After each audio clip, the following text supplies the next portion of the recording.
మనం ఒకటి అనుకుంటే ప్రకృతి ఇంకోటి చేస్తుంది అంటారు కదా. అదే జరిగింది ఇవాళ నాకు.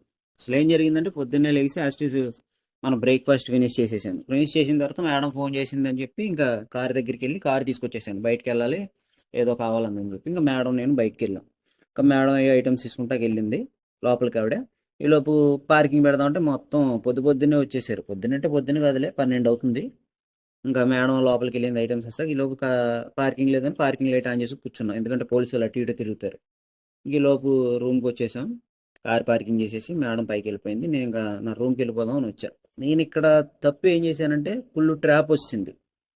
ఏంటి, ఒకటి అనుకుంటే ఒకటి చేస్తుంది ప్రకృతి అంటే ఇదే. నేను వెళ్ళినప్పుడు తలుపులు బార్లాగా తెరిచి వెళ్ళా బయటికి వెళ్ళినప్పుడు. నెక్స్ట్ ఏం జరిగిందంటే ఈ ట్రాప్ ఉంది కదా, మా రూమ్లోకి ఏంటంటే ఎదురు నుంచి గాలి ఊరకనే ఇసుక లోపలికి వచ్చేస్తుంది, ఫ్రీగా ఉంటుంది కొంచెం. ఆ మిస్టేక్ జరిగి మొత్తం లోపలికి వచ్చేసింది దుమ్ము మొత్తం. ఇవన్నీ శుభ్రంగా మళ్ళీ క్లీన్ చేసుకున్నాను అనమాట. క్లీన్ చేసుకున్న తర్వాత ఇంకా యాస్టీజ్ మనకు అద్దమో పిలిచి రా లంచ్ అయిపోయిందంటే ఇంకా హాట్ బాక్స్లో మనకు ప్యాక్ చేసి ఇచ్చేసింది. వెళ్ళిపోయి మన లంచ్ తీసుకుని వచ్చేసాం అనమాట రూమ్కి. మనం ఎప్పుడు తినేది కొంచెమే కదా, వాళ్ళు ఎంత పెట్టినా నేను లైట్గానే అరిపించేది. ఒక మనకు కావాల్సింది కొంచెం తినేసాను అనమాట. ఇంకా ఇవాళకి అదే ఫ్రెండ్స్. సబ్స్క్రైబ్ చేసి లైక్ చేయండి అప్ప. జై హింద్.